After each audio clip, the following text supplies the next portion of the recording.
Hello, and welcome. We are going to be firing up some big boards here. I promise one.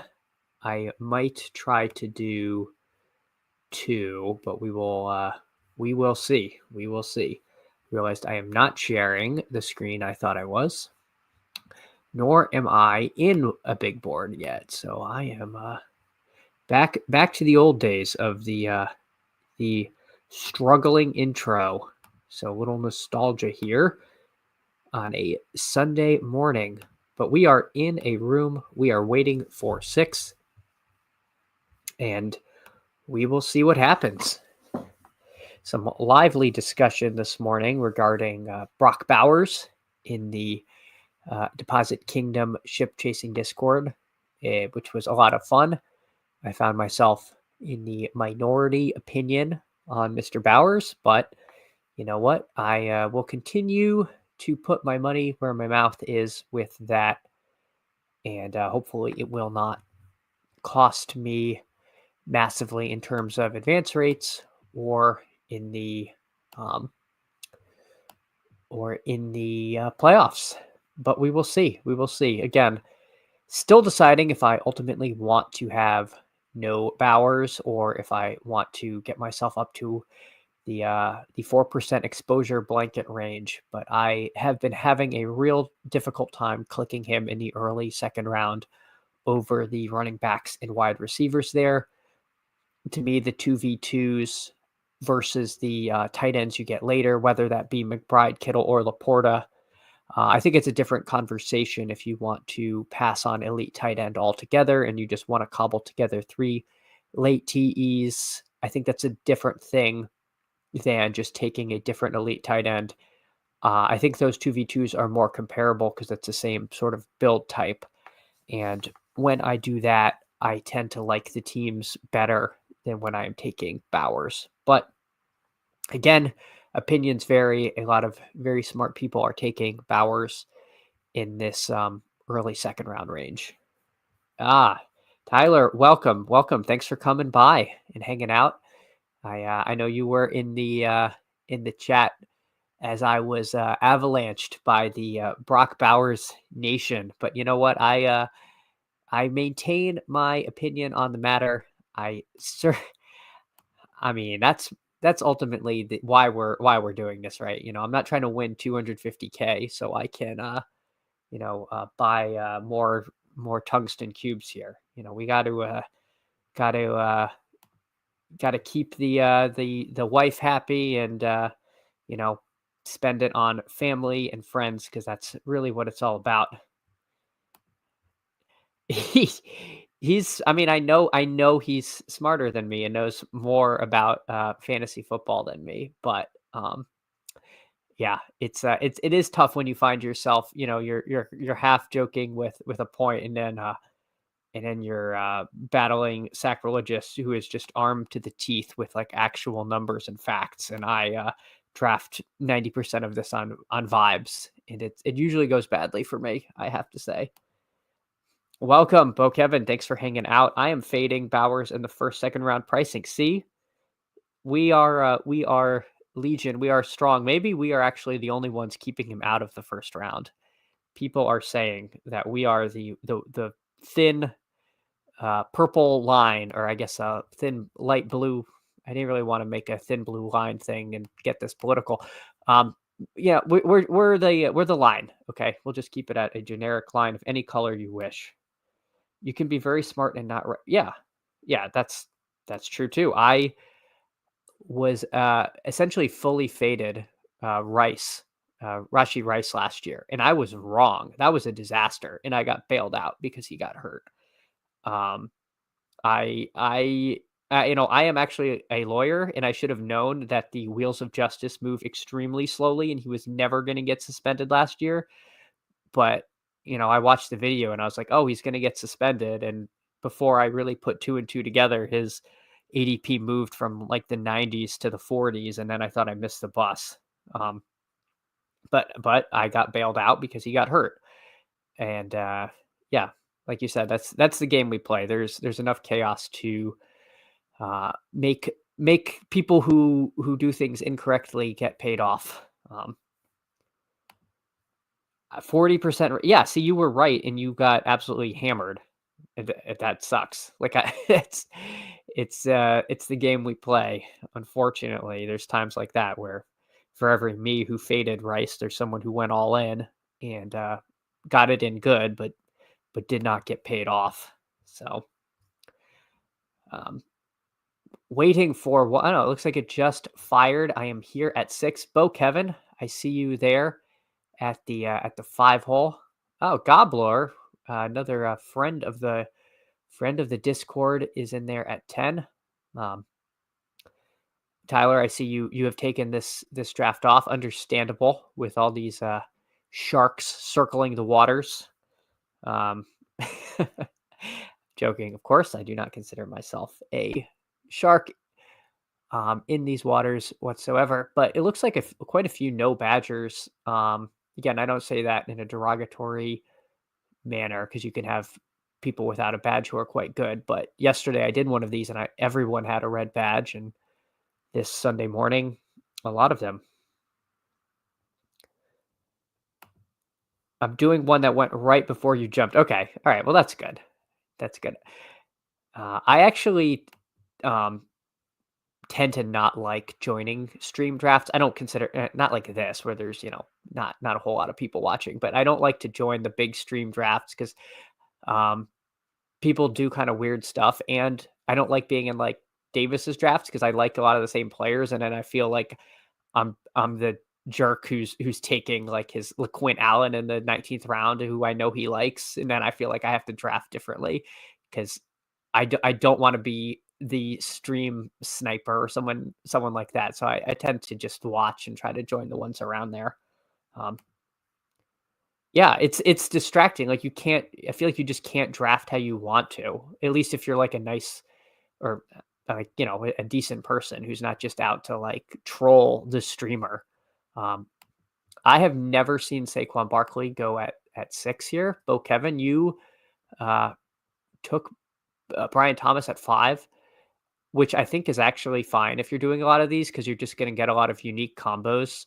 You're going to end up pairing him with people that don't get paired with him often. So I don't actually mind doing that. Yeah. Yeah, exactly, Tyler. You end up the value gets sucked out of the room and they're just kind of weird. So I prefer to just watch them. I enjoy absorbing the content and then joining the draft either like right after so that it kind of the people they're talking about lines up with the decisions I'm making. And I feel like I'm kind of playing along at home. Yeah, trying some combos. I think that's right. And it's something I've been trying to do more of this year because otherwise you'll literally pair Brian Thomas Jr. with the same like 5 or 6 people, and you'll never get him with Josh Jacobs or Ladd or whomever, whatever it ends up lining up with down there. Um, with that said, I am surprised that Barkley went to 6. I've never seen him go that late. I know it's a little bit of a trendy take to say Barkley should not be the 1-2. He simply will not get the goal line work. He got a gorillion touches this year, so there might be a little bit of wear and tear risk. He broke off a lot of long touchdowns, but that's a little bit of a feature, not a bug of Saquon. And that offense is so good. It's just a good team um, that I have no problem taking him where he goes, and I don't want to end up underweight Saquon this year. Gene T going at 14. The legendary Brock Bowers going at 13. We've already discussed that. No one wants to talk about Jefferson weekly ceiling lowered with healthy Addison and Hawk and the QB much more of a risk. Being a friend to the Davis Matic Discord, I legally cannot respond to this, so I apologize. There are NDAs and things involved. I'm going to make my pick, and then we'll get back to that.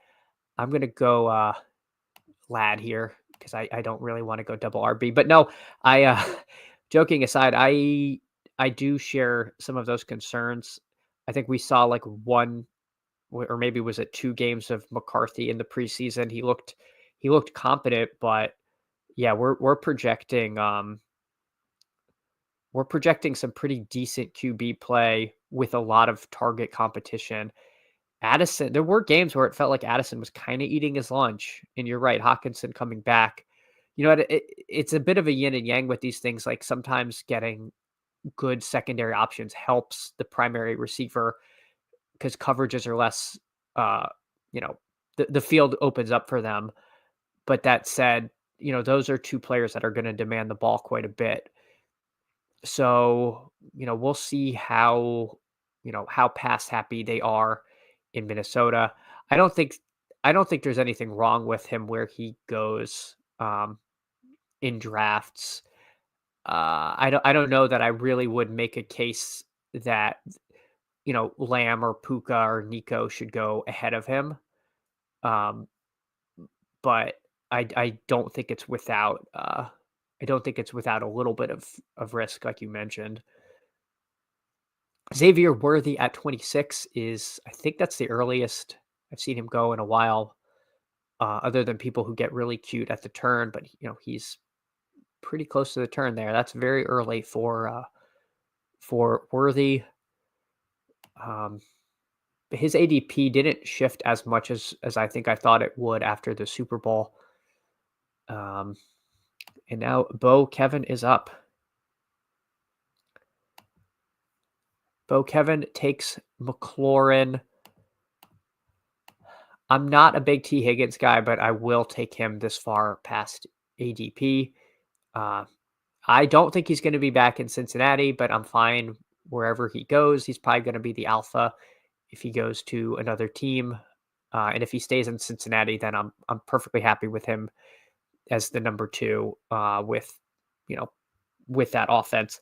I took one Barkley in the 101 in Davis's War Room, felt the pressure. Well, yeah, I mean, you know, it is tough to pass on him because we did see that he could be so good. I mean, he wasn't great in the playoffs, but he was a just monster advance rate piece.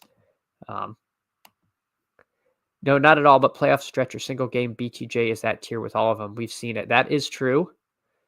That is true. Lots of big board drafters overweight the full season points and last game log notes on player card for what it's worth. Yeah. Yeah, I don't know if I know what you mean by full season points there. I'm sorry, Tyler. But I do think that if a player has a note on here because there's so few of them on Underdog that it gets weighted heavily, and I'm guilty of this. Like Taysom Hill has a note that says like may oh I guess it's gone now, but it said like may not return, and it just like scared me away from drafting him. And it was like the only red note in the whole like tight end department. But yeah, as far as the spike weeks go, we didn't see it as much from Jefferson as we may have expected, and it did seem like, and it could be Sam Darnold specific, that Darnold was really looking for Addison in the end zone more than he was looking at Jefferson. But um, again, it's it's still an elite receiver, and I don't want to end up with a big fade position there. Let's see. Bo Kevin. Bo Kevin is in danger of actually getting. Oh no, he didn't get the Daniel stack. I was rooting for you. I actually was not going to take him. Um, I'm going to take Jamison Williams here. I would have let you have the McLaurin Daniels stack. Click click player and see points for each season. Comfy season. Yeah. I see what you're saying. I see what you're saying there. Yeah, it's a little different than when you click on names on DraftKings and you see their actual game logs versus here where it is the full season points. Yeah, we're the won me 2 of my, like, season-long leagues with friends. He wasn't great during the regular season, but he was awesome during the playoffs. Uh, I like Worthy quite a bit. I had a lot of Worthy last season, and I'm gonna have a lot of Worthy again. I do believe in that. That was disappointing, always a toss-up, only reason I took McLaurin. It does feel like that, right? It feels like every time you take McLaurin, you're crossing your fingers and hoping that you're, like, the lucky time that, um, Daniel and it feels like whenever you pass on McLaurin, it's like, oh, you look and you, like, would have gotten Daniels, and it's super tilting. Um, but I don't have a lot of McLaurin this year. I think he is pretty heavily overpriced for who he is, and I do think they're gonna bring someone else in, and we'll see how he does with a little bit of, target competition. So, I gotta check the board. I feel like there's been some fallers in this draft, and I am going to take Chuba Hubbard here. I know he's a bit of a polarizing pick. I mean, I feel like they tried to add Brooks to have some competition with him. Surely they're gonna add somebody because it's like Raheem Blackshear and some other dust ball. Um, but I actually like Carolina's offense to continue to make improvements, and I like what I saw from Hubbard. Yeah, I agree with this, Tyler. I keep thinking McLaurin's gonna fall, and it hasn't really happened yet. And I hate being like, oh, I'll just get him in BBM because I really do think they're gonna add another receiver, and I think that should precipitate a little bit of a fall from McLaurin. He was competing with Noah Brown and then Diami Brown and Jamison Crowder for targets. Like these, he really had no target competition.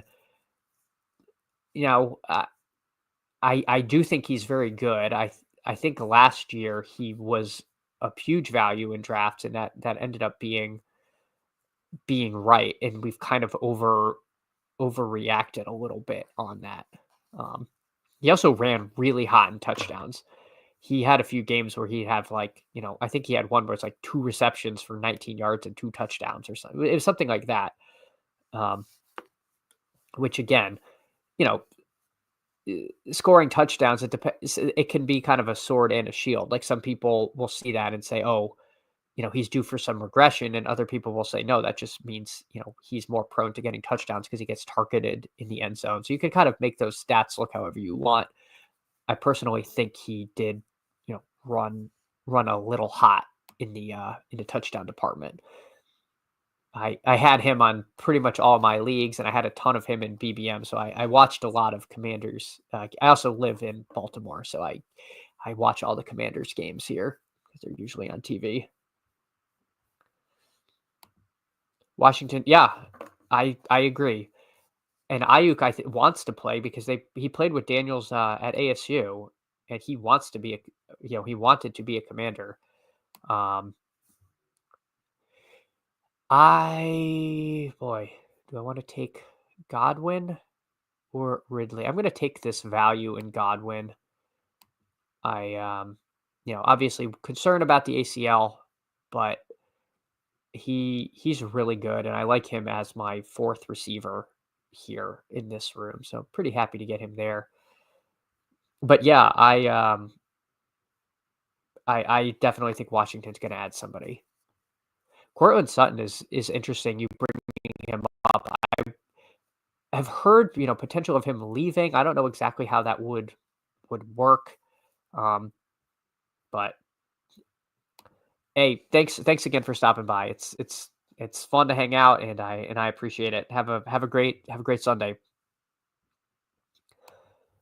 So there goes Mahomes at 71 to the worthy drafter. So you like to see quarterbacks go to good homes, not just get taken willy nilly. I am up in 4 picks, and I see a few receivers who I really like here. So that makes me happy that I'm not going to end up having to take a total dust ball. I'll be very happy with most of these guys. I don't have much Hawkinson. I would definitely consider taking him, but I will likely pass on that in favor of another receiver. Bo Kevin snaps off Tony Pollard, um, who I do like. Again, I'm just going to take the highest rated player on my board, Luther Burden III. Tony Pollard, I think Tennessee is due for some improvements there. I definitely think they're going to add another running back. So I do worry about Spears, but it seemed like they had a pretty good thing going with Pollard and Spears. And Pollard looked better last year than the year before. So it seems, I certainly do like that pick. He's somebody I've been trying to get more of. Yeah, I agree with this on Taysom, unfortunately, and had about 45% Taysom Hill on DraftKings. Actually, may have had more than that. Um, and that looked to be one of those picks I got super right until the ACL injury. Um, I take him a little bit in this because he is free. You can get him in the 20th round. Ben, welcome. Thank you for stopping by. Drafting in here with Bo Kevin. Goblor is in the room as well, but I don't believe he is in the stream. But a little bit of a friends and family room. It's cruising along, which is always nice. So far, the team is Saquon and Chuba at running back, and then 5 receivers with Ladd, T. Higgins, J-Mo, Chris Godwin, and Luther Burden the third. Gotta get some of these rookies in here. The mystery box is always fun, but especially when he's your 5th receiver, you don't necessarily need that immediate production. So coming up at 91, probably range for me to take a quarterback coming up. The question is who. I don't have a lot of Bo Nix. I don't mind taking naked Bo Nix. I might take him here partly for exposures. I seem to. No, Jared Goff and Baker went. Those were the 2 options that I was looking at. Kyler goes, you know what? We are now officially in the QB scramble. I am going to add Bo Nix here. I don't think it's necessary to add Marvin Mims. I think I would have to take him with my next pick if I wanted to guarantee him. But I don't mind taking Nix without a pass catcher. He didn't quite have as much rushing upside as I think I thought he would coming out of college. But, he's another guy. I don't always want to take him with Sutton. There is a little bit of risk that Sutton leaves. There was always a little bit of grumblings about them trying to move him, which makes me a little nervous. If I really need a stack late, I can take Troy Franklin, who, rookie last year, took a while for him to get on the field. There were definitely some deep shots that they were trying to get Franklin involved. So I don't hate that as a potential late stack. Big fall on Mark Andrews. Would have definitely been happy to take him at 102. That would have been interesting. Let's see what Bo Kevin does at the 101st pick of the draft. He takes Travis Etienne Jr., which leaves me with my favorite player, David Njoku. I have so much Njoku. It's not good because if he gets hurt, I am in big trouble. But the Cleveland Browns promoted their tight end coach to their offensive coordinator, which just has me very excited about the prospects for Njoku. They're also certainly going to either draft a quarterback or get someone like a Sam Darnold kind of player.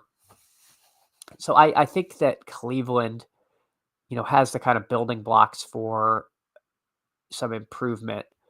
next season. Elijah Moore is a free agent, so I don't think there's going to be a ton of really difficult target competition. But Njoku's a guy that, with this, pick around, pick 100, to me makes sense. Almost took Njoku, but wanted to build the Jag stack. Let's see what you. Oh yeah, you have BTJ. Yeah, ETN. This is really late for ETN. People, I think everyone is assuming they're going to draft a running back, which is probably a safe assumption. But the question is, like, who, what kind of draft capital they use. Um, it seems like they have been more happy to use two running backs. So you would have to think, even if they draft someone, ETN's not going to go to zero. I think Bigsby makes me pretty nervous, as far as someone who could potentially end up on the outs. We are coming up here. I think I would normally like to add a running back, but I am not really excited about any of the running backs that go in this range. Let's see what Massage Man does. Could this be Deshaun Watson in our draft? We don't know, but I will take that Marvin Mims past ADP a little bit, and now I can sleep well at night saying I have indeed stacked Bo Nix, and having these 6 wide receivers means I can potentially stop at 7 and just load up on some of these late running back swings, because I'm just assuming I'm right with Barkley and Hubbard that they're going to carry me, and now I'm kind of weapons free on taking a bunch of these exciting rookies. Dak went unstacked early. This is a safe space, so I'm going to make a confession. I tend to take more unstacked Dak than I probably should. I don't only want to get him when I have CD Lamb, and there's no other Cowboys receiver that we're really drafting unless you take Tolbert late, and then you would have already had to have taken Dak. Um, taking if you're taking a lot of rookie receivers, you might backdoor a Dak stack, and I think the Cowboys are just going to be better. So I cannot fault someone for taking the unstacked Dak. Now, I did not see where he did it, and so that's going to make a difference. 110, yeah, it's a little early. Yeah, you're right. You're right. When you have Goff and Amon Ra, that you probably don't need to do that. You probably should be taking, something somewhere else. Oh, I didn't even realize I am up here. I don't want Tank Bigsby. This is an interesting spot. All right. Oh my gosh. Nimble fingers. Okay, I am going to take Colston Loveland here. He's been getting a lot of buzz. I feel like with Njoku, I have a pretty steady tight end room, and I just really don't want to take Bigsby or Spears there. I would rather start taking the more interesting running backs later, and none of these receivers I'm like dying to get. So I want to get more exposure to Loveland, so I'm happy with that pick. Bo Kevin, I am very glad to see you did round out your Giga Jags stack with T Law. I noticed you did not get Christian Kirk on that team. I've been taking a lot of Kirk. I think he was a guy we were taking in the mid 40s last year, and now he's going at 127. And if I remember right, it's a collarbone injury, so it's something that's we're not worried about them coming back from. So I think Kirk is a lot better than some of the receivers that go ahead of him. So I tend to take a lot of Kirk. But I know with the way your draft lined up, there wasn't really a position that made sense for you to take him. And if you did not get T-Law with your team, that would have been probably felt a little bit bad. But you already had two quarterbacks, so it wouldn't have been like insurmountable. You could see a week where week 17 rolls along and it's spread out a little bit, and you know, one of your other quarterbacks outscores Lawrence. So we are up at pick 139. Boy, I would have taken Leggett, I must say. I don't love this position. I think I am going to be a bit of a, I don't know what you call it, but I'm going to take unstacked Tua. I think the Dolphins are likely to be better. I know this, the unstacked pocket passer is a little gross, but I do think that there is opportunity for the Dolphins, again, to be a lot better. Everything kind of went wrong for them last season. I don't really want to get too far past this and have none of the starting quarterbacks. I could have taken Bryce Young there as well. I find myself taking a lot of Bryce Young. He was running quite a bit more at the end of the season, in addition to just passing a lot better. So he's someone I certainly have some interest in. Kirk will be somewhere else, I believe. Okay, that's fair in terms of the Jag stack. But I think from a general player perspective, wherever he ends up, I think he's going to be at least somewhat productive.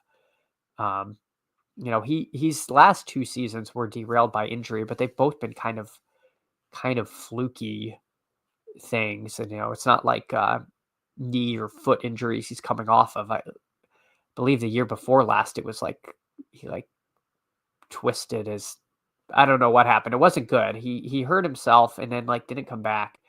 And then last year was the collarbone situation.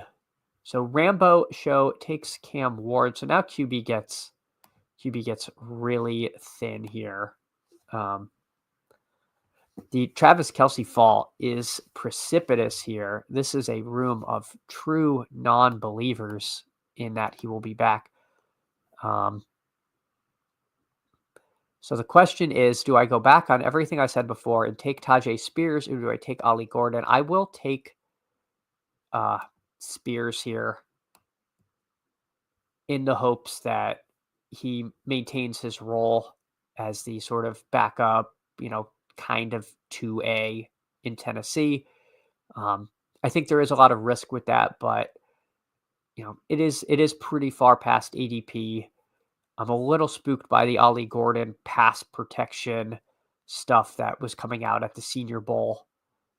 It makes me a little nervous. I like Sampson, but I'm trying not to click the same names in the same spots every time.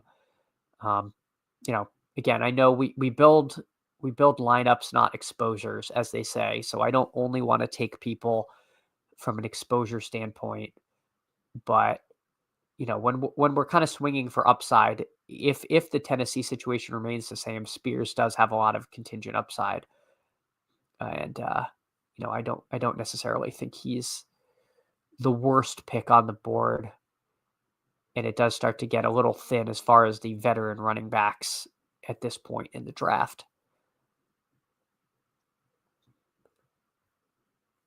So let's see, Bo Kevin, you no tight ends yet.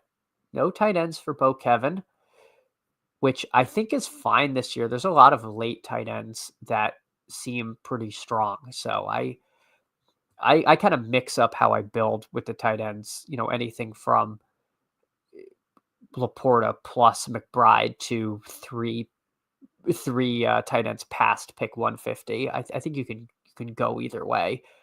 And last season, I advanced one team to the big board finals, and it was a double elite tight end team with, I believe, Laporta and McBride on it. I'd have to go back and look. So again, I keep saying things and then not doing them. I'm gonna just take Ollie Gordon here. You know what? I've reviewed new footage and his pass protection looks better. I think we're good. But no, I do like the, get a little ADP value on a rookie with Saquon and Chuba anchoring the team, I'm fine taking these swings, and I think he's a player with a certain amount of upside. Bo Kevin with Trey Benson. I have to confess, Bo Kevin, I have taken no Trey Benson yet. Connors was getting demercadoed at the end of the year, which scares me. And so I'm just worried that Benson's like never going to be a thing. But I could be wrong, and I hope I am, because I took a ton of him last year and just took 0 after 0, and I worry that that's where that is heading. I was gonna take that guy. That you have a nemesis. I haven't. Let's see, Massage Man. I mean, my God, we get Deshaun Watson in the room, and he just starts sniping our friend of the channel, Bo Kevin. You hate to see it. Um, yeah, yeah, that does stink when it's really bad when you have someone in your queue and you're like, yeah, no one's gonna take this guy. I'm fine. You don't have a backup plan, and then someone like takes your guy, and you're like, oh God, and you're scrambling kind of late. If we're getting, yeah, he's a bit of a mystery box, right? I am going to make my pick here. I think I am going to take Sam Darnold. I don't know if I want to take another like Shadur Sanders.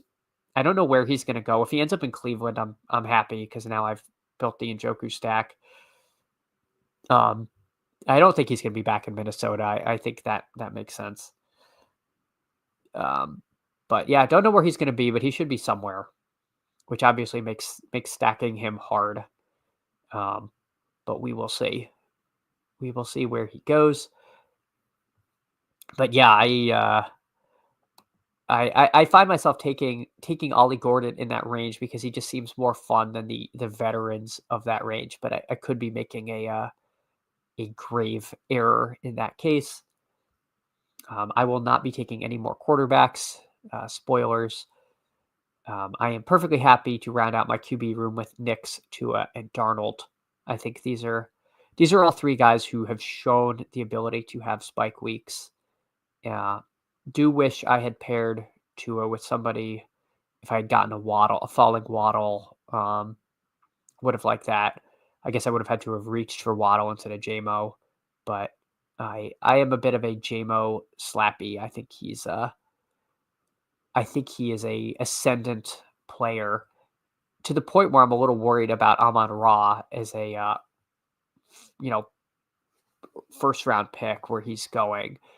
I do think that is a pick that is not without a little bit of risk. But we'll see.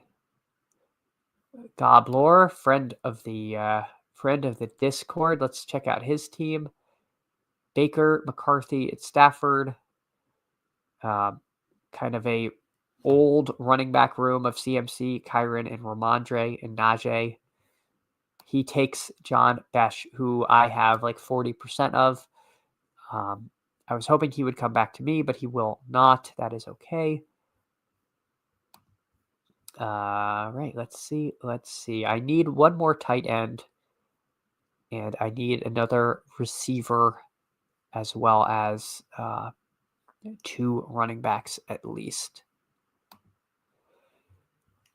Wandale goes, who I was considering. I think I might just take the boring Hunter Henry pick. You know what? I am going to take Jatavion Sanders. I have a lot of Hunter Henry. I think it's a little bit of a choose your own adventure at this point in the draft. I could see Sanders being a thing. Might live to regret that, but I have plenty of Hunter Henry on teams already. Jordan Mason going to Bo Kevin. Yeah, we will see if he's back in.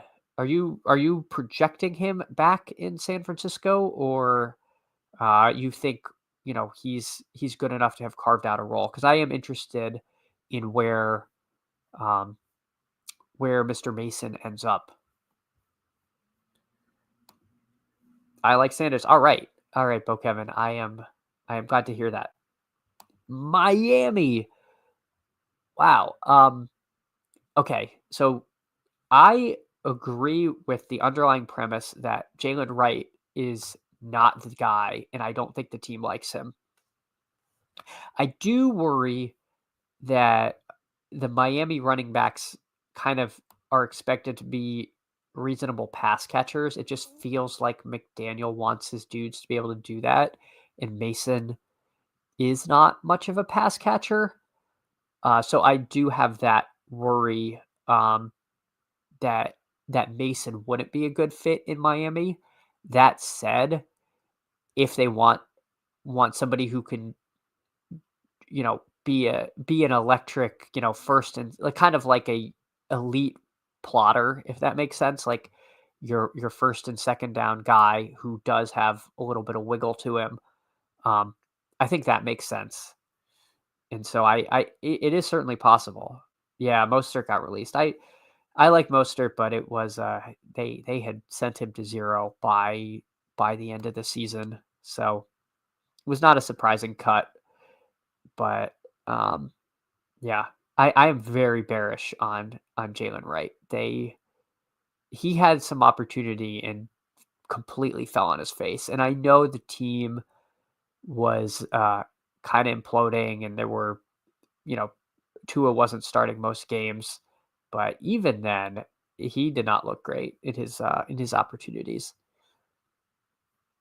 So with Jackson Dart going at 201, that is to me the end of the quarterbacks where you're confident they're going to start, and that's early. At pick 200 for that to happen. Marshawn Lloyd, someone I took a ton of last season and let me down in a big way. I hope he is back. I am, optimistic that he will get his chance because he seemed like a fun prospect, and it. Am I ripping another? What time is it? You know what? I can try, but I just can't promise I will be able to finish it, and I know that's lame. It's all depending on the nap of my kid.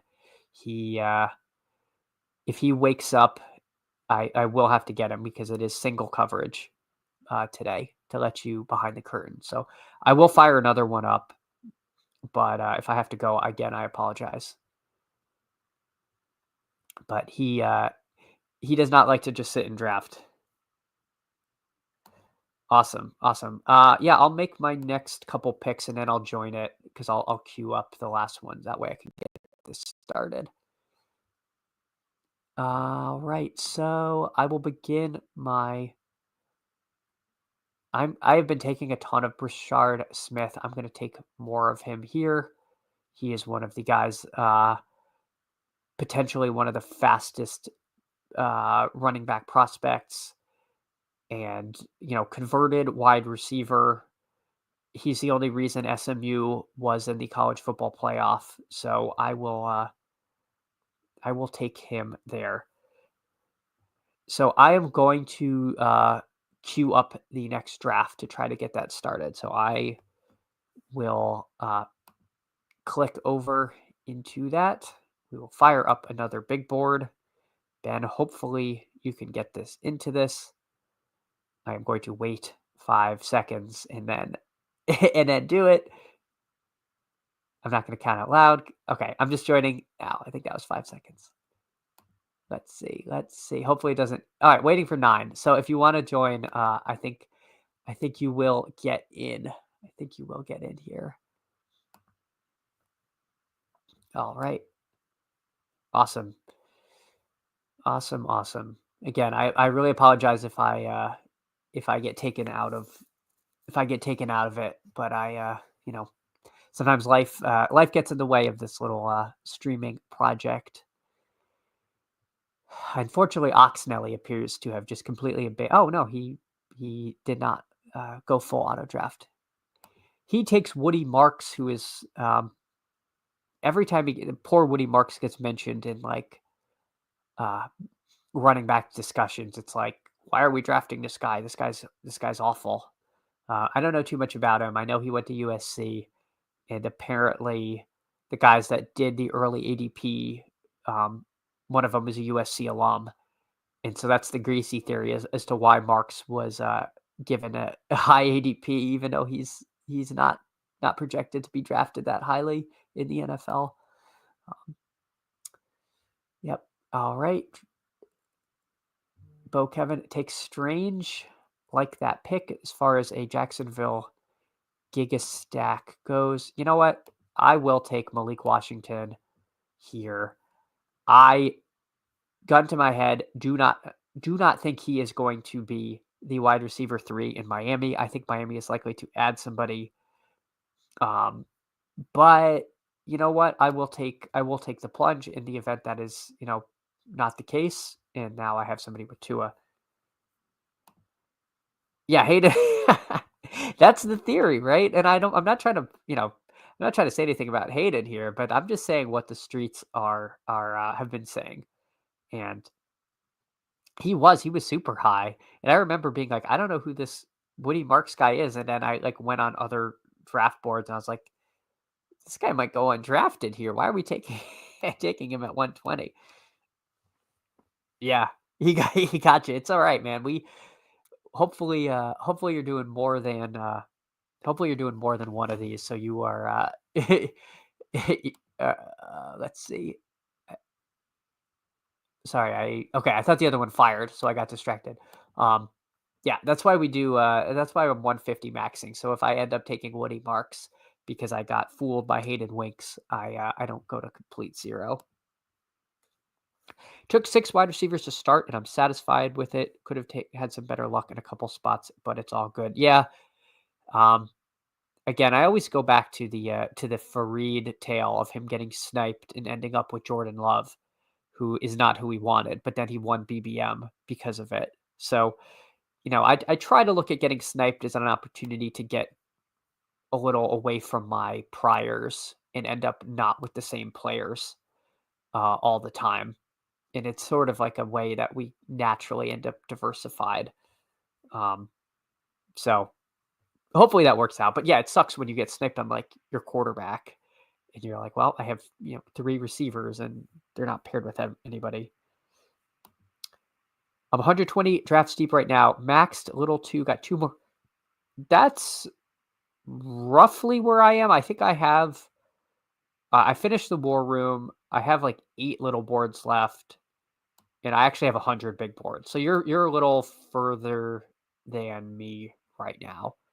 But yeah, these are so fun. I wish some of these contest sizes were bigger because I don't want to just like rip 10 BBMs in a day, and then that's like at that rate I'm gonna be done really soon. Well, I guess I'll review this team before I move on to the next one. This is not the team. This is a slow that I'm in. Well, the other team's gone, so hopefully, no review. I got Saquon. That's it. I got Saquon and Chuba Hubbard. Go team. All right, waiting for 2. If anyone wants to hop in one of these. Oh, I appreciate it. I am trying, I really like these contests. I like the thought exercise of these drafts, and they're really just fun to do. And it's fun to find these Discord communities where we can like hang out and talk about this, because my normie friends, like if I can get them to understand best ball, like how it works at all, it's another bridge to be like, well, we should be drafting these teams in February. They're like, what are you doing? Like, why are you? Football's over, man. Like, for most people, football begins in August, but for us, it literally never ends. I ended with 3 stacks: Bears, Packers, and Jags. Hopefully, the Packers offense gets back to production. Yeah, and I mean, I don't see why they wouldn't. I have some sympathy for the Jordan Love regression argument, but he also missed a few games. I feel like they played a few weird weather games. Their wide receiver room was like constantly in flux. You have had various injuries and guys cycling in and out. So I think the Packers are going to be fine. Um, and they're a team I have made some bets on.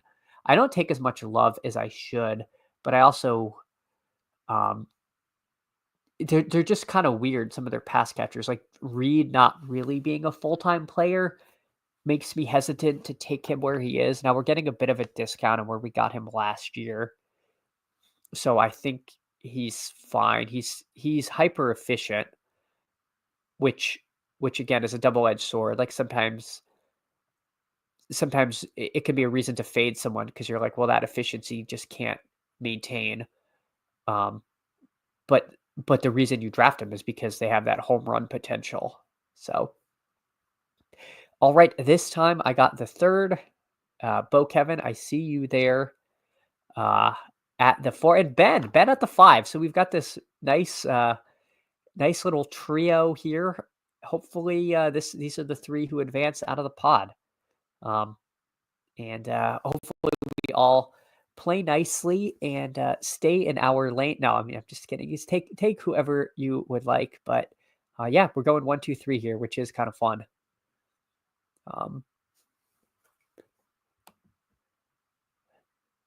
So Ben, I thought it was a dead pixel, but you have some kind of red nose situation. I assume that was some kind of Christmas promo. I don't know that I've noticed that before. Or maybe on my phone it's too small to see, but uh, I don't know what that is, but that's pretty cool. Oops. Have to work in Reed as a full time guy. I agree. They really seem like they were underutilizing him. Packmas, yeah, yeah. I like Reed and Wicks. I think if they move on from Dobbs, they would probably be a candidate to sign or draft somebody. Comtily runs into double zeros to take Jamar Chase, which you never love to see. I'm going to end up with another Saquon team, but this time at 3. I kind of want to end up with even exposures with my first round. At least I do until like the last 15 or 20 drafts, and then I might start doing stuff like you did, Bo Kevin, with taking guys who go at the end of the first round early in the first. I will start mixing that in, but at least initially I want to just make sure my exposures are where I want them. So Jefferson and Lamb go at the 4-5. Makes a lot of sense. Gibbs slipping to 7. You don't see too often. Very rare to see Amon-Ra go ahead of Gibbs. Although that was flipped last season, it seems like this year people are very in on Gibbs. Puka goes at 8. The 101 finished top 10 with me in the gauntlet. Yeah, he's a high volume player. I've seen that name quite a bit. So I am not surprised. Hopefully they're not autoing the whole thing, or if they do, they have the courtesy to push the plane. But not everyone is as great a friend to the ecosystem as all of us. But yeah, he's the one other name in here that I recognize offhand. So Brock Bowers at 12. His ADP of 17 feels fake to me. He goes at this turn a lot. So I wonder if he doesn't go at the turn, if he slips in some other drafts. But if you had to ask me this morning what Bowers' ADP was, I would have said it was at 13. I'm surprised it's out at 17 because he gets pulled up quite a bit. Bowers Allen is quite the start. Not a start I can say I would ever do. But if you really want Josh Allen and you are the guy at the turn, I guess you got to take him. So, again, unique pairing, but one that forfeits a lot of running back and wide receiver firepower. Yeah, I haven't either. I haven't seen him go past 16. I don't I don't believe the ADP, even though it's based in math, because it just seems like that's not right. Bauer's disrespect is unreal. He should be higher. If he was a wide receiver, he'd be higher. People don't realize tight end eligibility is. So you are on the opposite side of this argument, Ben, because I think he goes too high, but I do take a lot of big pride in Laporta. So for me, it's more the 2v2s I get when I take Bowers versus when I take Laporta. I think I end up, if you look at the running back you could get with each one, or if you look at the wide receiver you get with each one, I think the difference there is outweighing the difference in tight end. So while I go elite tight end a lot, it's the Bowers price is too big a blocker for me. I just can't get past it. Boy, I'm gonna end up with another Saquon Lad team. That's 2 in a row. Where do I get my ideas, as they say? But I'm pretty overweight Bowers. Yeah, it could really burn me. Like I could really regret passing on Bowers as often as I have.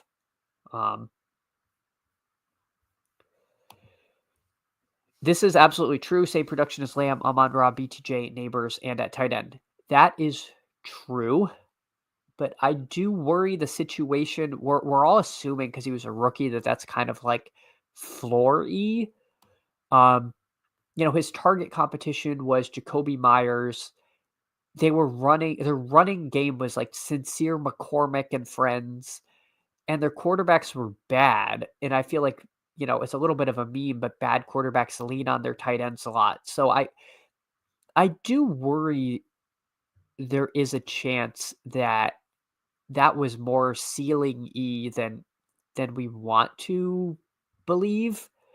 And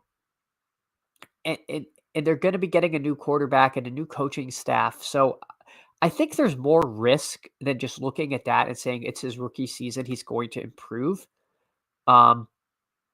But again, I could be wrong. And, we were having this discussion with Sacrilegious earlier, and he says Bowers is going to be at the 105 next year. And if that's true, then I'll probably take him at the 105 because I don't mean like he really is that dude and the system is built around him. I think there's a little more risk than people are giving to him. That is true. If it is a better offense, then there should be right a smaller piece of a larger pie. Yeah. Again, I know I'm in the minority in this, right? And I'm not. I respect the opinion that Bowers could really be the guy you need. I'm not. I'm not. I'm not. I'm not saying I'm right for sure. I'm just saying, this is my opinion, and I think it is somewhat reasoned, but I certainly I see the case where I am way wrong and I am fading like, this generational talent. I won't take him before 16, but I could be wrong. Yeah, I think I'm gonna take him more. I don't want to be a full fade. I think I have realized that probably is a bad place to be. But yeah, I'm never going to be taking him at the turn. To me, that's just too early.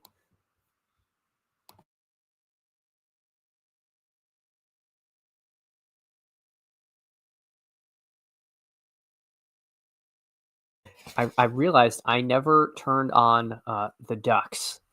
I never turned on any background music. Do the people want the background music or just leave it? Because I am fine either way. I don't know what people generally prefer.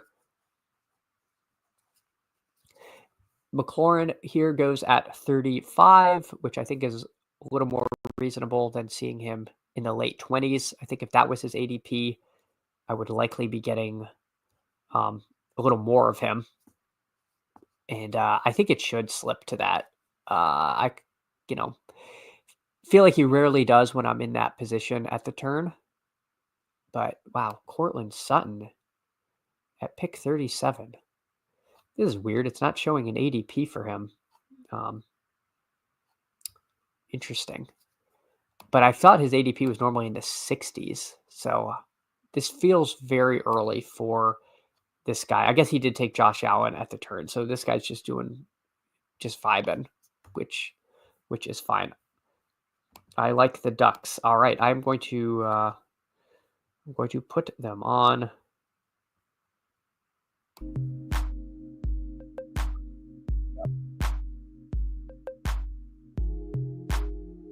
And Jaden at 3-4 should be way more achievable. Yep, I agree. I think there's enough people like us to where we are going to get our wish, and we can push McLaurin down, because I want to be getting Daniels McLaurin stacks, but I don't want to have to like do it at the 2-3 turn.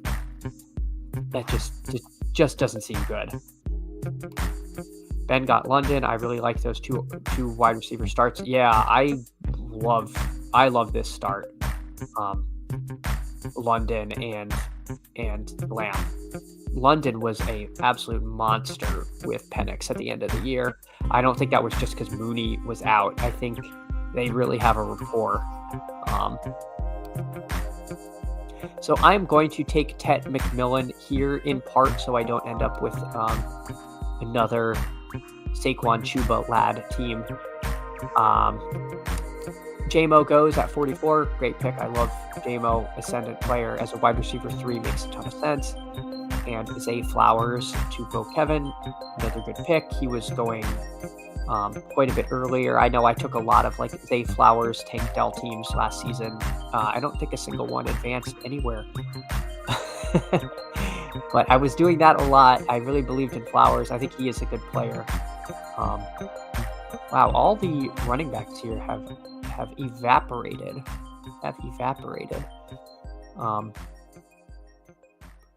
So my question is, I am going to take Devontae Adams. He's not going to end up back with the Jets, so I don't worry about being giga levered to the Jets.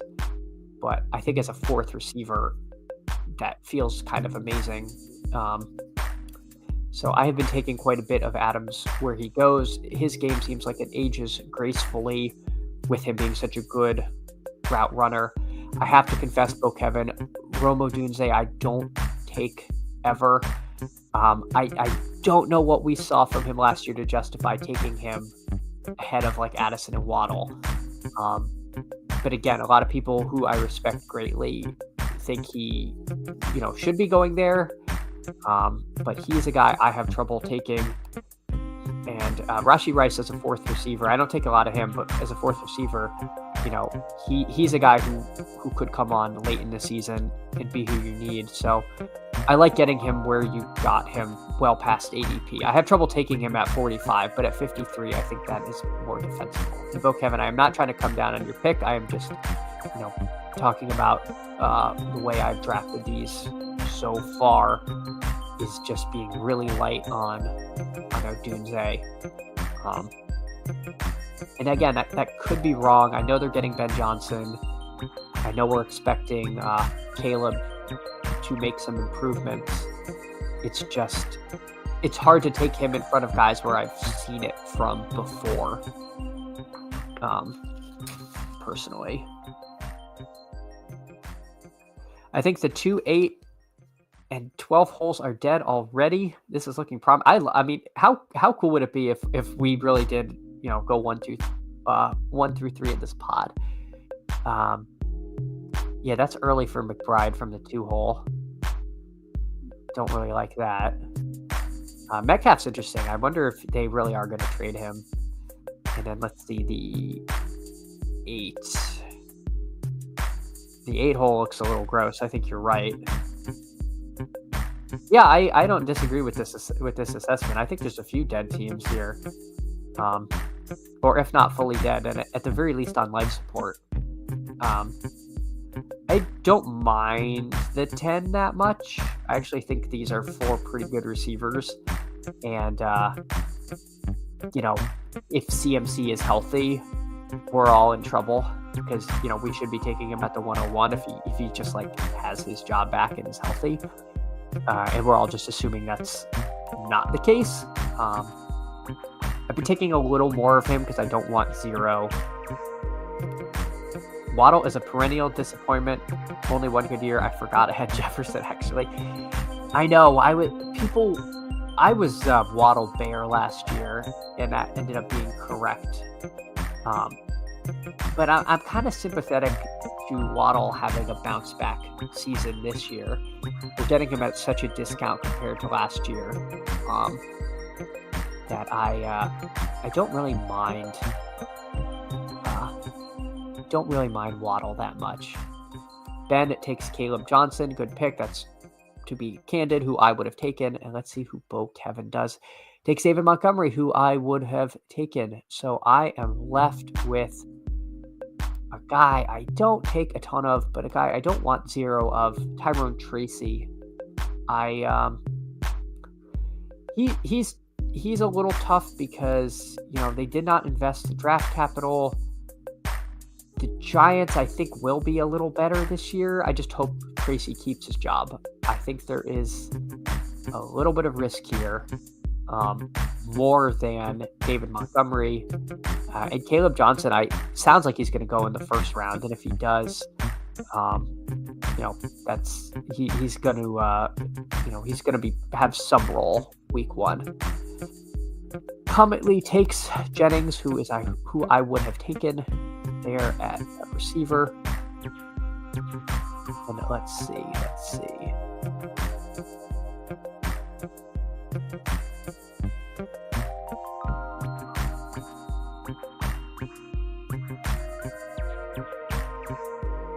I am going to take Luther Burden the third again. I took him last draft. Don't know if I really love that pick. I definitely considered taking Hawkinson, Bo Kevin.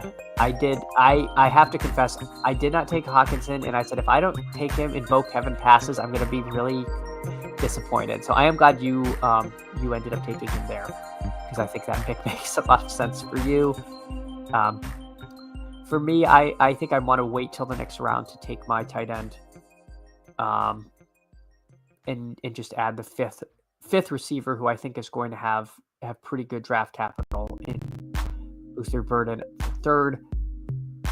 Passed on McMillan. McMillan is going to vary a little bit depending on if Chris Godwin comes back. If Godwin comes back, I think McMillan is a really terrible pick at 78. But if Godwin leaves, McMillan, I think, is a huge value at 78. I personally think he's coming back, which is why I have not taken McMillan. That's my bet. I suspect I will take McMillan in BBM, and I hate to do that. I hate to kind of bifurcate these things where I'm like, I'll take him in one contest, not another. But if I'm going to make the bet on McMillan, it's that he's a little overpriced there. I was Hawk or Pollard, depending on who you were going to take. Yeah, I think that makes sense. I like what you have going with your Vikings situation there. 11 picks away. Mahomes goes at 82. The Chiefs ADPs are finally slowly returning to normal, especially Mahomes, after people were taking all Chiefs and Eagles, either thinking this was a Super Bowl contest earnestly or just trolling. We'll never truly know, but the ADPs have taken a while to reset, because for a while it looked like you were getting Mahomes at a value if you're taking him at 70, because his ADP was at 50 or something, or 45, and you really weren't getting a value. Just the numbers were all off. Tried pushing Mahomes to the 90s, almost took him over Jacoby, but Jacoby is him. That is one take on Jacoby Myers. I don't know if I have really heard that he is him. But that said, as your fifth receiver? I think he's great. I like Jacoby Myers. I think he's the kind of receiver that coaches love. He's dependable, definitely has some juice to him. So I don't I don't mind that. I do wonder if the Raiders bring in another receiver, if all of a sudden he's then the third option behind Bowers, unknown receiver. So I do have a little bit of concern there. That is, I'm sorry, I'm new. You know what? I'm new to this. I'm new to the streaming. I don't have I don't have my lines at the ready for when people say things that I am a little taken aback by. But no, Jacoby Myers, I have an affinity for. I like the player. So Ben takes Caleb unstacked, if I'm reading this correctly. Bo Kevin, who has Rome Odunze, does not get his guy. Takes Travis Etienne. Makes sense there. Boy, this is a tough question for me. I really like Matthew Golden, but I like this value on Mark Andrews. So I don't know if I want to pass on Andrews here at 94. I have so much Njoku. I'm sorry. I thought I had Odunze. I was a little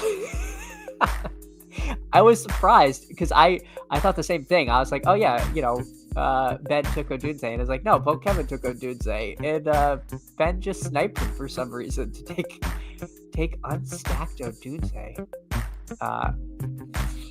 Terrible. Ben is a near lock now or Bo Kevin's a near lock to add Cole Kmet to his team just to ensure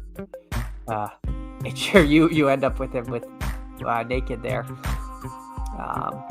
Man, tough. I've got more Ando Dunze. Oh no, guys. This is not good. It's also not good is having Stone Zero people in my queue. I'm going to take J.K. Dobbins here. I've taken virtually none of him. I don't know if he'll be back with the Chargers or not, but I did want to add another running back here. Making enemies today. Unbelievable. We had a nice friends and family room, and now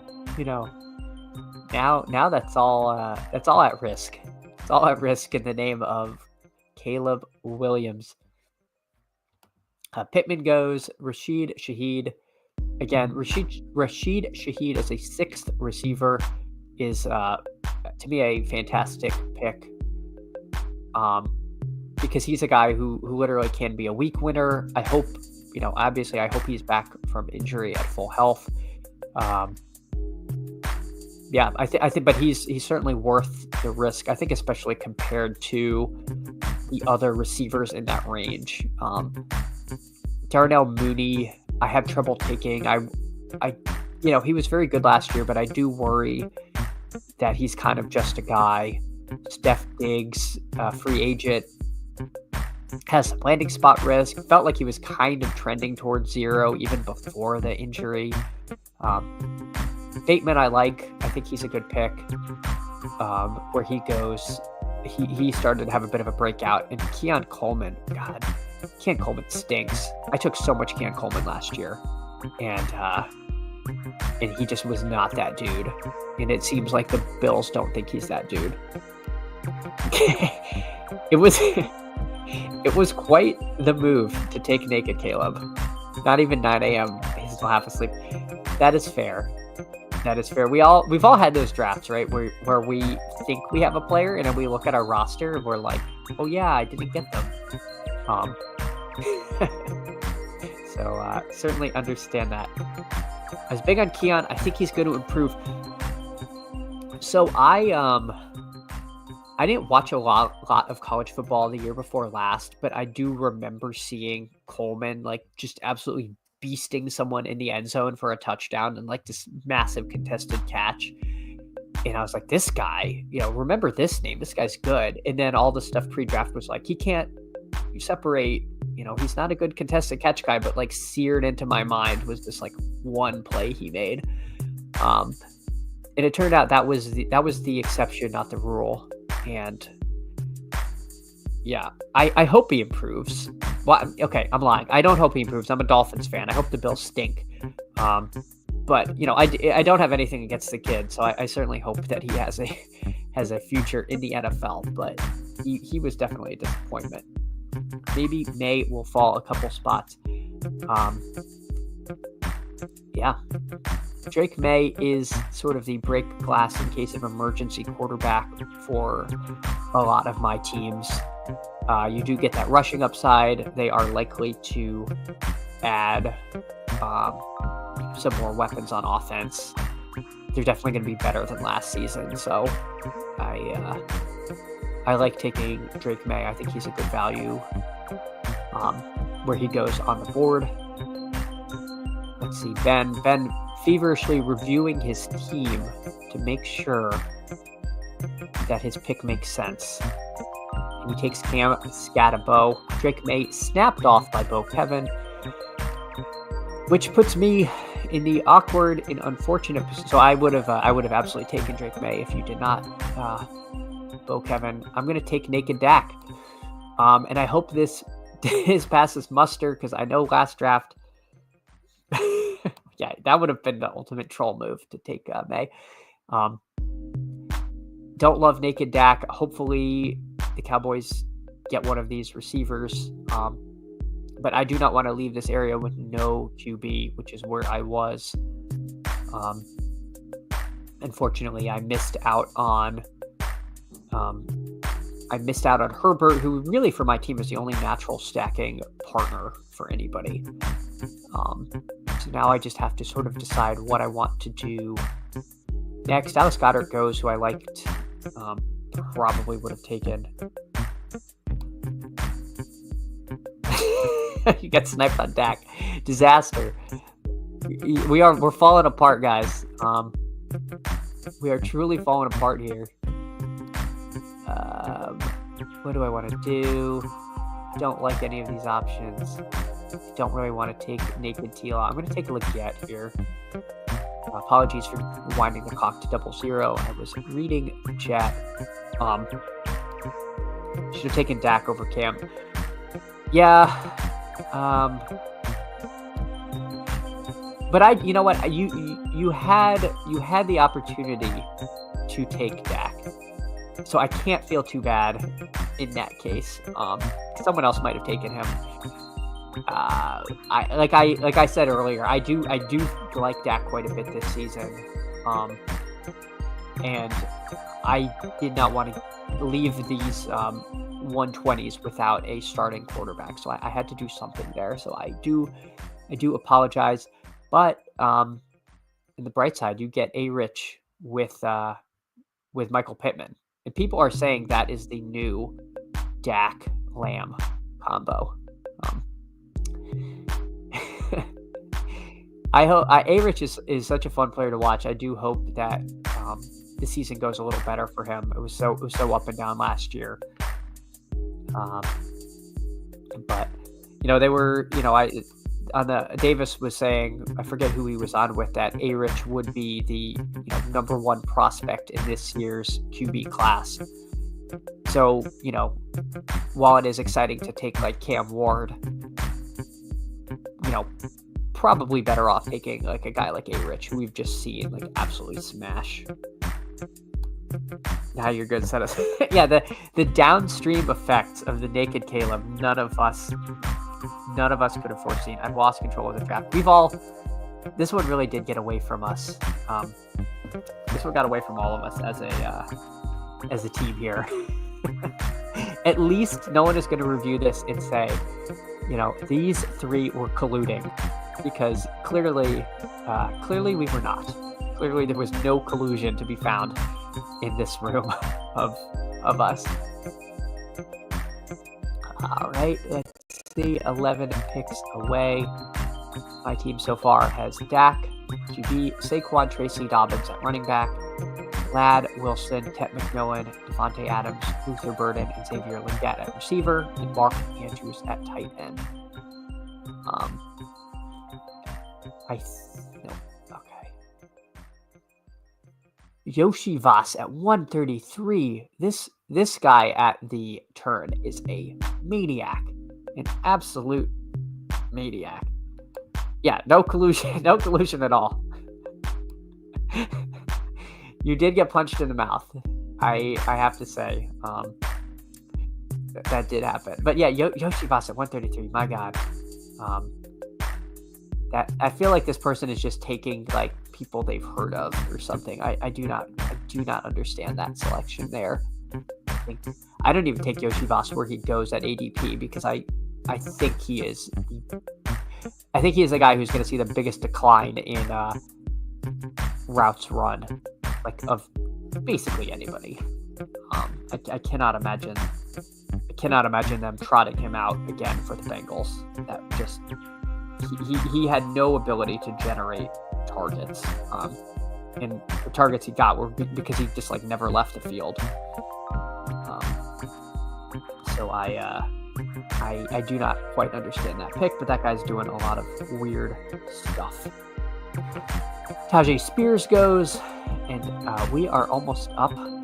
The three, hesitant to call us musketeers, because if you gave us 3 muskets, we would have shot each other. So we're 3, I don't know, stooges probably. Let's see what Ben does here.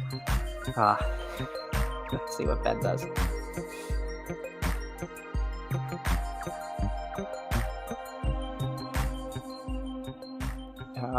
Ben winds it to 0-0 before taking Travis Hunter. Colson Loveland snapped off. So thank you guys for not taking Bryce Young, because I do need a quarterback, and anytime you can build your stack with your 6th receiver, that's what you got to do. But I do like Bryce Young. I like the Loveland pick, Ben. I have taken like virtually no Hunter, but that said, at 140, you're starting to get into the area where it's worth the risk more than the people taking him.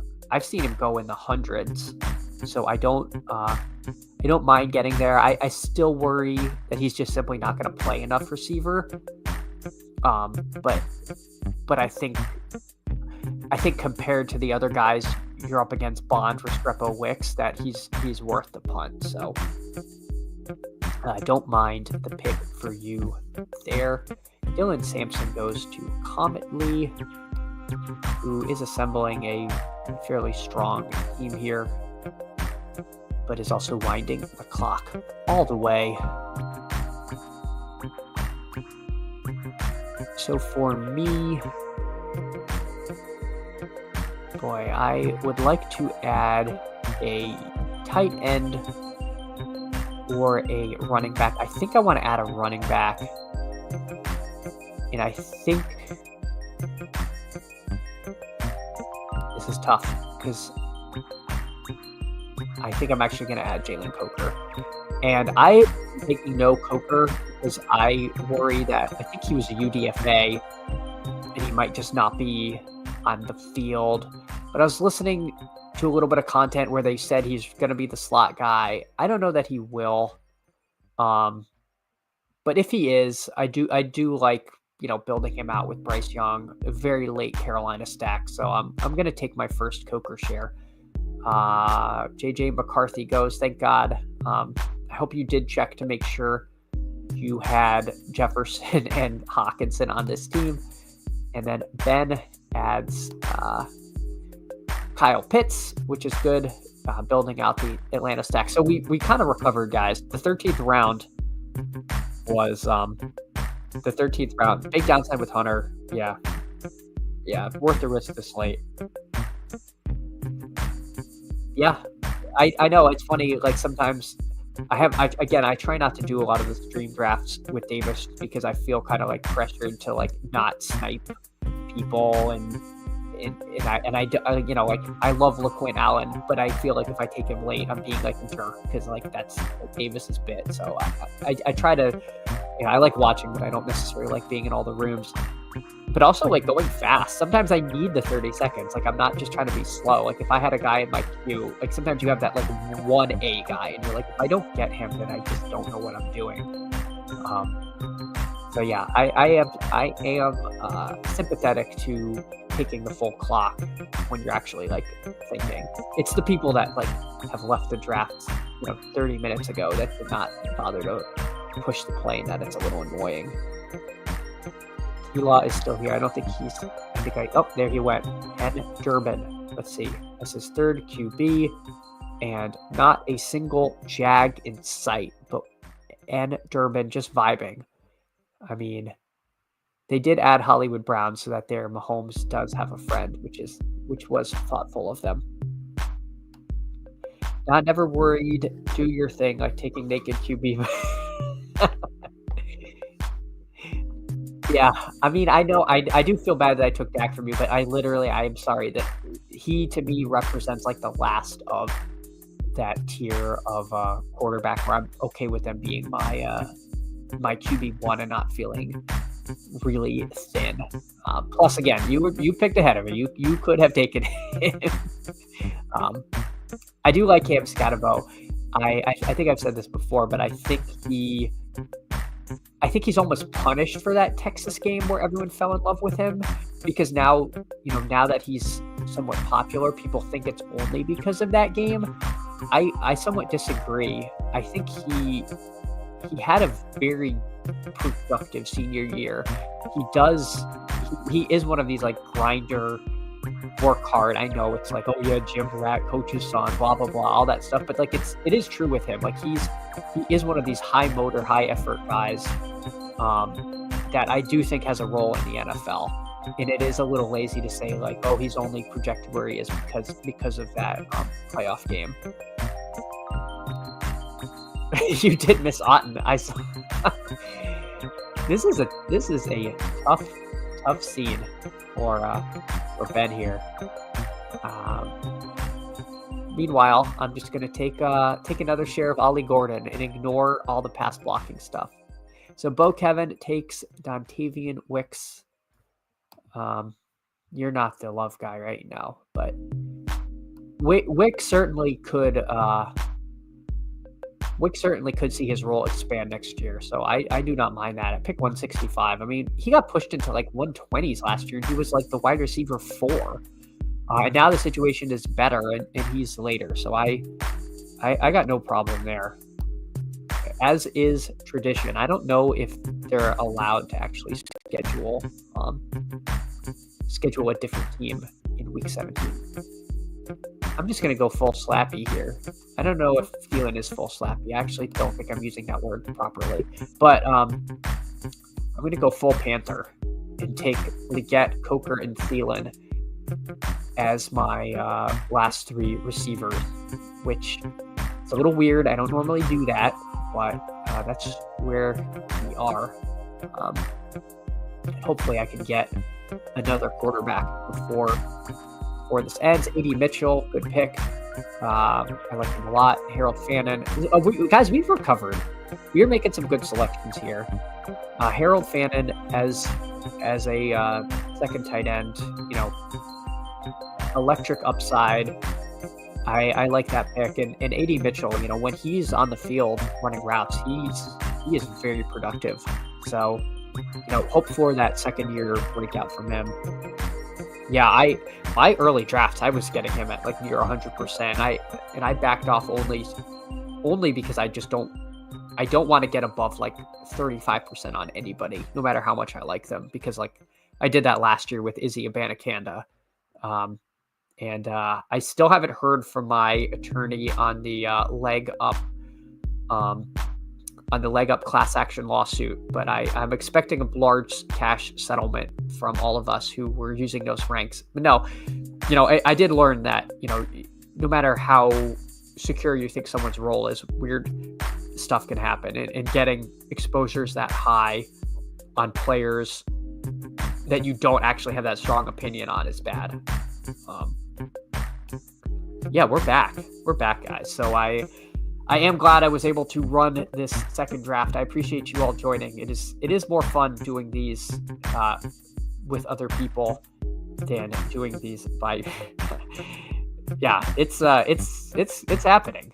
It's no, I feel bad because it sounds like I'm complaining about those guys, and those guys are awesome and they work hard. And if every take I put was like followed by, hundreds of paying people, it would be tough. So I have nothing but respect for them. But it is funny because I am not the only one who had like a ton of Abana Canada. So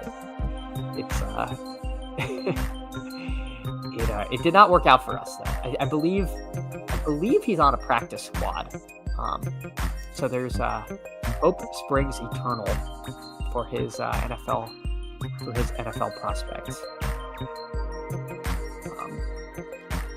Jatavion Sanders goes, which is unfortunate. I probably would have added him to my cavalcade of Panthers, but that's okay. I've been trying to mix up my late tight ends a little bit more, and Sanders is a guy I've been sprinkling in.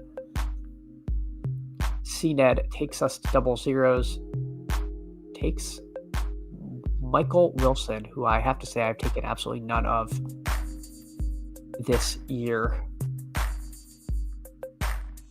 Royals to Ben.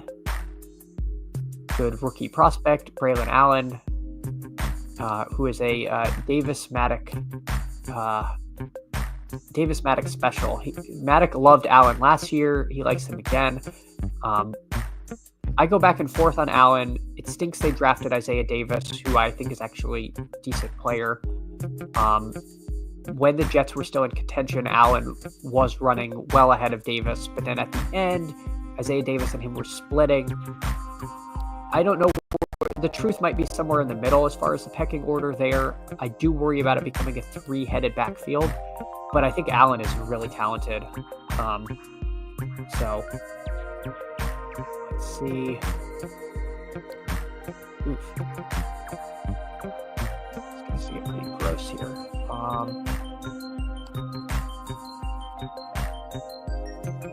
I am going to take DJ Giddens here, if nothing else, but to try to vary my exposure. He's one of these rookies I don't have a ton of, but kind of want to get in that range of just like late round rookies I hope takes off. Jaden Higgins, he was in Davis's video, and so I have definitely been taking plenty of Higgins. He made a compelling case for him. I think he is the Aaron Glenn Montgomery. It's certainly possible. That Braylon Allen has that role. I don't think Breece Hall has shown himself as someone who can just be a true bell cow.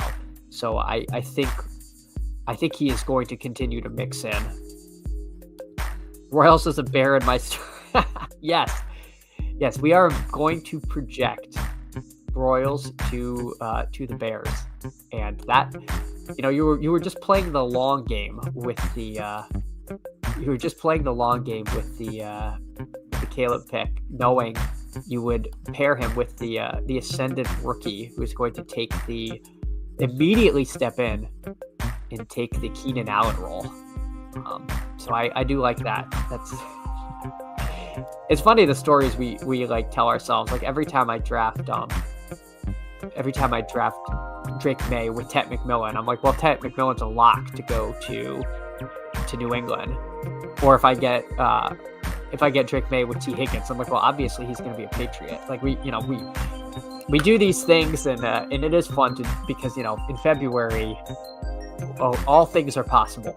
And then and then the draft comes and free agency comes and things solidify, which is why I think the big board is more fun to draft objectively than BBM, because the uncertainty adds that layer of kind of hope, if you will, that you can be building things here that are just not going to be possible in BBM because of ADPs and whatnot. You can end up with like super teams and super stacks. So the big board is truly a fun contest, and I enjoy drafting it. All right, Butte goes at 210. Now, does he go to the... No, does not go to the Drake May draft. Oh, no, one of you guys is the Drake May drafter, so I hope you were not counting on that as part of a late round stack. So let's see, tight ends coming up.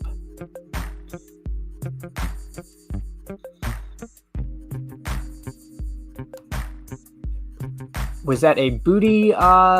Dang it, for your Drake May. Herbert with a rookie tight end is a favorite. Yeah, that's a good bit too, right?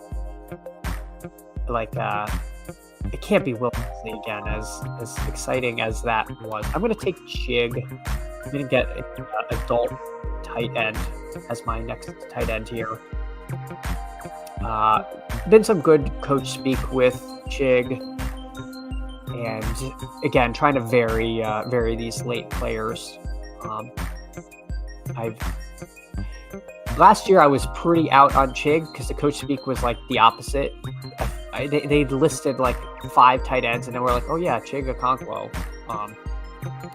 Yes, I wanted booty. Tyler, I mean, I believe you said that, like, something about stamina being really crucial, and I took that on board. So I am continuing, but I must say this will be my last draft here, unfortunately. I am going to finish my running back room with another share of Brashard Smith. I said I was going to keep mixing these up, but I keep taking Brashard Smith because I think he's really good. Agree, Rechig. Yeah, I like him this late in drafts. I mean, he's a good player, and I think Tennessee is going to be a better offense. It does sound like he is part of their plans for the future. Arroyo goes, the talk of the Senior Bowl. LaQuint Allen, another guy popular in the Matic Discord. So again, guys, we've really pulled this draft out of the fire here. I'm very proud of us and what we were able to accomplish here. I do like the teams that have been put together in this room. I am going to finish my team with a tight end to round it out with Andrews, Chig, and a mystery third. Higgins and Arroyo will be Patriots. That would be pretty cool. I'd like to see Drake May have some more weapons to see what he can do, because he really flashed something last year and did not have a very good team around him. I'm hoping they improve the running game. It seemed like they were running out of juice. Ramondre just doesn't seem like he's got it anymore. Gibson is very dusty. That's the story. Yeah, overcoming adversity. Bo Kevin, overcoming adversity. Great draft, Chad and Kevin. Excited to draft more with y'all. Absolutely appreciate this. Gonna try to do these on stream with people, and if anyone wants to hop in, I am happy to do so.